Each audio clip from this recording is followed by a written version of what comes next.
Hello guys, welcome back to my new blog. Car तो सभी चलाते हैं और जो न्यू ड्राइवर हैं जो अभी चलाना सीख रहे हैं, देखो उनके लिए सबसे इम्पोर्टेंट चीज़ है कि डोर तो आपने खोल लिया और आप बैठ भी गए ड्राइविंग सीट पर। सबसे पहले आपको क्या करना है, देखो सबसे पहले आपको अपनी हाइट के अकॉर्डिंग, अपनी जो लेंथ है उसके अकॉर्डिंग आपको सीट एडजस्ट करनी है। मतलब कि करना क्या है, आपको ये सीट के नीचे जब हाथ डालोगे आप तो ये आगे पीछे हो सकता है। ये आपको करना है, जैसे भी आपको आगे पीछे जितना भी करना है वो करना है आपको, ठीक है। और अगर आपके पास टॉप मॉडल है तो आपको एक हैंडल मिलेगा यहाँ पर, ठीक। इसके थ्रू आप इसे एडजस्ट कर सकते हो, मतलब कि आपको कितना ऊपर करना है कितना नीचे करना है उस हिसाब से हाइट के अकॉर्डिंग हो जाएगी। और मेन चीज़ है आपकी ये, ठीक है। इससे क्या होगा, आपको ये सीट जो ये होता है, बैक होती है आपकी टच करने के लिए, पीछे का कंफर्ट करने के लिए, ये आपको आगे पीछे करनी है उसके हिसाब से, हाइट के हिसाब से। और हाइट आपकी होनी चाहिए कि आपका जो ये बोनेट दिख रहा है सामने का, ठीक है, ये आपको दिखना चाहिए, रेड कलर दिख रहा है आपको, इतनी हाइट आपकी ऊंची होनी चाहिए, या फिर इतना आपको होना चाहिए कि आपको वो रेड दिख जाए। जो अपकमिंग है उनके लिए, देखो जो परफेक्ट हो गए हैं उन्हें फर्क नहीं पड़ता, वो तो आंखें बंद करके भी कार चला लेंगे, लेकिन जो न्यू है, बिगिनर्स हैं, उनके लिए ये जरूरी है। और तीसरी बात मैं बताना चाहूँगा आपको, चौथी बात आपको बताना चाहूँगा, ये चीज़ ये दिख रही है आपको, ये है स्टीयरिंग एडजस्ट। ये एडजस्ट करना आपको अपनी हाइट का अकॉर्डिंग, ठीक है। जैसे कि आप 5 फीट के हैं, 6 फीट के हैं, 6.5 फीट तो होता नहीं है, 5.5 या 6 फीट, जैसे भी आपकी हाइट उस हिसाब से आपको एडजस्ट करना है। और ये एडजस्ट करने के बाद यहाँ से नीचे हो गए, खोलने के बाद ये ऊपर नीचे हो जाएगा इजीली। उसके बाद आपको ये लॉक कर देना ऊपर, अच्छे से करना है ताकि नीचे डाउन ना पहुंचे फिर, ठीक। ये हो गए आपका बेसिक थिंग जब आप ड्राइविंग सीट पर बैठते हैं। उसके बाद आपको करना क्या है, ये विंग शील्ड, ठीक है, ये आपको एडजस्ट करना है ताकि पीछे की जो आप देख रहे हो, लाइट देख रहे हो, ये पीछे का जो बैकग्राउंड है वो आपको क्लियर दिखना चाहिए। स्पेशली नाइट को ये बेस्ट होता है, क्योंकि नाइट को जब पीछे की गाड़ी देखने के लिए जरूरी नहीं साइड चीज़ें इसमें दिख जाएं, मिरर में दिख जाए। अगर आपकी कार के पीछे कोई है तो ये साइड मिरर में नहीं दिख पाता, तो उसके लिए ये इसमें देखना पड़ता है कि आपके पीछे कोई आ रहा है नहीं आ रहा है, ठीक। एक मिरर ये है, दोनों एडजस्ट करने हैं आपको, ये साइड में करने हैं। अगर आप टॉप मॉडल बैठे हैं तो ये ऑटो एडजस्ट होता है, इसके थ्रू आप कर सकते हैं इसे। लेकिन अगर ये टॉप मॉडल नहीं है, बेस मॉडल है, तो आपको हाथ से सेट करना होता है, ठीक, अपने पीछे हाइट कार के हिसाब से, ठीक है, कितनी दिख रही है बैक साइड, कितनी दिख रही है कार के हिसाब से ये आपको मिरर सेट करना पड़ता है। और ये भी आपको अपनी हाइट के अकॉर्डिंग सेट करना पड़ता है ताकि पीछे का आपको इजिली दिख सके, उसके हिसाब से आपको सेट करना होता है। नेक्स्ट चीज आपको ध्यान रखनी है, ये क्लच ब्रेक रेस। अब देखो आपकी सीट इतनी आगे होनी चाहिए, इतनी आगे होनी चाहिए कि आपका जो ये क्लच है, ठीक है, ये पूरी तरह से आपका दब सके, ठीक है। ये नहीं कि आपको आगे झुकना पड़े, इजीली आपका ये क्लच दब सके, ठीक है। उसी हिसाब से आपका ये रेस है, रेस पे तो इतना ज्यादा फोकस देना नहीं होता है क्योंकि ये तो हल्का टच करना होता है, ठीक है। लेकिन जो मेन चीज ये है, क्लच पूरा दबने पर आपको कंफर्ट फील हो और ये ब्रेक, ये कंफर्ट हो।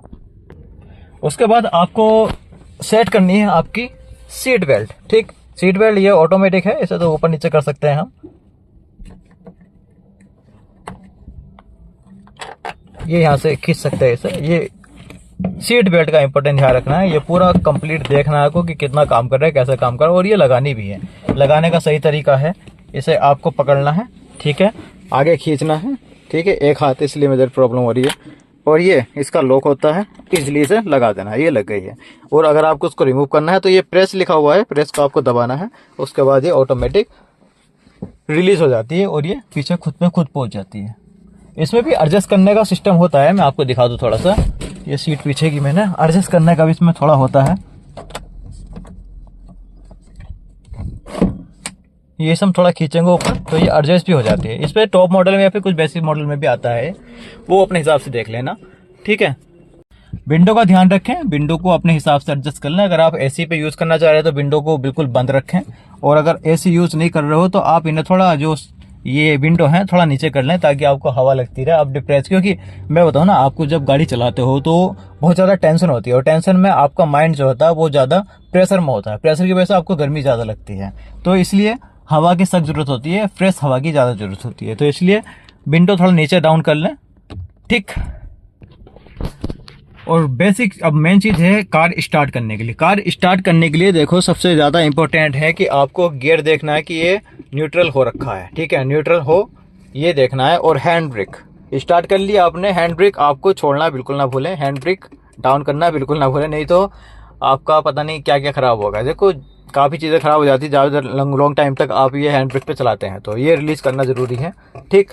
और ये न्यूट्रल देखना ज़रूरी है, क्योंकि हो सकता है न्यूट्रल नहीं है, पहले करना पड़ी है, दूसरे में पड़ी है, आपने की घुमा दी या फिर बटन प्रेस कर दिया और स्टार्ट हो गई, तो शायद आगे कहीं टकरा जाए या फिर पीछे अनकंट्रोल होकर आपको नुकसान हो सकता है। एक बेसिक चीज़ें मैं बताना चाहता हूँ, अपने पर्सनल एक्सपीरियंस के लिए बताना चाहता हूँ मैं। देखो म्यूजिक सिस्टम हर कार में होता है, और नहीं होता है तो लोग लगा लेते हैं पर्सनली, लेकिन मैं आपको ये बताना चाहता हूँ कि अगर आप न्यू हो, आप नए ड्राइवर हो या फिर चलाना सीख रहे हो, ठीक है, किसी के साथ हो तो नो प्रॉब्लम, और वैसे तो किसी के साथ भी हो या फिर अकेले हो, सबसे इंपॉर्टेंट चीज़ मैं बताऊंगा कि आपको म्यूजिक सिस्टम यूज नहीं करना है। देखो इससे क्या होता है, आप अभी बेसिक सीख रहे हो, ठीक है, तो आपको बहुत ज़्यादा ध्यान रखना पड़ता है कि आगे कौन है, साइड में कौन है, लेफ्ट राइट कौन है, पीछे कौन हॉर्न दे रहा है, आप किसे हॉर्न दे रहे हो। और जो म्यूजिक है तो माइंड को डिस्ट्रैक्ट करता है, ठीक है, इसलिए आपको बहुत ज़्यादा अलर्ट रहना पड़ता है स्टार्टिंग में, जब आप कोई कार चलाना सीख रहे हो। सीखने के बाद आप म्यूजिक चलाओ, कैसे भी चलाओ, कुछ भी चलाओ, कितना हार्ड स्पीड पे चलाओ, फर्क नहीं पड़ता उस चीज़ से। लेकिन बेसिक चीज़ें ये हैं, जब आप चलाना सीख रहे हो तो म्यूजिक का इस्तेमाल ना करें, कम से कम करें, बाकी आपकी समझ है, मैं तो सिर्फ एक तरह से राय आपको दे रहा हूँ। गियर का इस्तेमाल कैसे करना है वो मैंने आपको बता दिया पिछली वीडियो में, आप चैनल पर जाकर देख सकते हो, कौन सी स्पीड पे कितना कौन सा गियर डालना है और किस तरह से गियर का इस्तेमाल करना है, वो सब मैंने आपको बता दिया है। जाओ और उसे देखना, और पूरी तरह से देखना, शायद आपके बहुत ज़्यादा काम आएगी। और ये वीडियोस जो हो मेरी, जो ये सबसे बेसिक लोगों के लिए हैं, जो मतलब अभी न्यू सीख रहे हैं, उनके लिए ज़्यादा इंपॉर्टेंट है। तो गियर वाली देखना, और एसी क्लाइमेट के बारे में मैंने आपको बता दिया, एसी क्लाइमेट की पूरी वीडियो, पूरी डिटेल की टू की, बटन टू बटन चैनल पे पड़ी हुई है, वो भी आप जरूर देखना। नए ड्राइवर हो तो स्टीयरिंग को समझना बहुत ज़्यादा जरूरी है, कौन से क्या चलानी है। देखो अभी ये लॉक है, चाबी में लगाऊंगा तो ये अनलॉक हो जाएगा, ऑटोमेटिक में ज़्यादा लॉक आ रहे हैं, या फिर और भी बहुत सी कार है जिनमें लॉक हो जाता है, स्पेशली जो टॉप मॉडल की कार होती है उनमें स्टीयरिंग लॉक हो जाता है, ताकि कोई छेड़खानी ना करे, उसके लिए होता है। तो ये स्टीयरिंग को आपको समझना बहुत ज़रूरी है, ठीक है। बिना स्टार्ट किए ना तो आप हैंड ब्रेक छोड़ें, ठीक है, ना ही आप कहीं ढलान पर खड़ी हैं तो बिल्कुल भी न्यूट्रल करें, ठीक है, या मतलब हैंड ब्रेक ना छोड़ें या फिर ब्रेक ना छोड़ें, स्टार्ट करें, उसके बाद सारी चीज़ें इसमें काम करती हैं। देखो ब्रेक तक काम नहीं करता, ब्रेक भी इसका इस टाइम पे लॉक है पूरी तरह से, कोई ब्रेक काम नहीं करेगा, स्टीयरिंग काम नहीं करेगा, ये भी लॉक है। और हैंड ब्रेक छोड़ेंगे तो क्या होगा, स्टीयरिंग काम करेगा नहीं, और पीछे कुछ भी हो सीधी गाड़ी ढलान में चली जाएगी। इसलिए स्पेशली ध्यान रखें, बिना स्टार्ट किए गाड़ी को बिल्कुल भी स्टीयरिंग या फिर ब्रेक के साथ कोई कॉम्प्रोमाइज ना करें, पहले स्टार्ट करें, उसके बाद स्टीयरिंग या फिर इसका ब्रेक काम करेगा, तभी आप इसका इस्तेमाल कर सकते हैं। और स्टीयरिंग को समझना बहुत ज़रूरी है, ये वॉल्यूम का होता है, मैंने बता दिया था आपको पुरानी वीडियो में, ये म्यूजिक सिस्टम के लिए होता है, मोड वगैरह और वॉल्यूम के लिए होता है, ये पीछे कॉलिंग के बटन होते हैं, ये आपके वाइपर के लिए होते हैं, जो ग्लास पे वाइपर के लिए होता है, ठीक है। इसके फीचर हैं सभी, पीछे का है, रेयर है, फ्रंट का है, विंग शील्ड वगैरह का है, और मेन चीज़ ये है, ये लाइट के लिए होता है, ठीक, लाइट फ्रंट बैक के लिए, और ये एलईडी के लिए होता है, ठीक है, नीचे के लिए। तो ये बेसिक चीज़ें समझना बहुत ज़्यादा ज़रूरी है, नहीं तो आप जब आप ड्राइव करोगे, रात में करो या फिर दिन में करोगे, तो कंफ्यूज हो जाएंगे। और सेंटर में इसके हॉर्न होता है, कोई भी गाड़ी हो सबका सेंटर में हॉर्न होता है, ये लिखा हुआ होता है हॉर्न, ठीक। और इसे प्रेस करने पर पूरे हाथ से करो या आराम से करो, अगर आपकी खुद की गाड़ी है तो बहुत ज़्यादा ध्यान से इसे करें, आराम से करें, क्योंकि ये ख़राब जल्दी हो जाता है अगर ज़्यादा स्पीड से इसे दबाते हैं, तो ये लूज हो जाता है और फिर कट कट की आवाज़ इसमें आती है। इसलिए वो शालीनता के साथ इसे काम करें, दबाएं हल्का सा, और ये साउंड करता है, ये देखो बाजा, इसी तरीके से हल्का सा प्रेस करना है। और सभी गाड़ी जो भी कार है, जो भी कार आप चला रहे हो, सभी में सेंटर में हॉर्न होता है। तो ये थी कार की बेसिक चीज़ें जो आपको या फिर नए ड्राइवर को सीखनी चाहिए, समझनी चाहिए।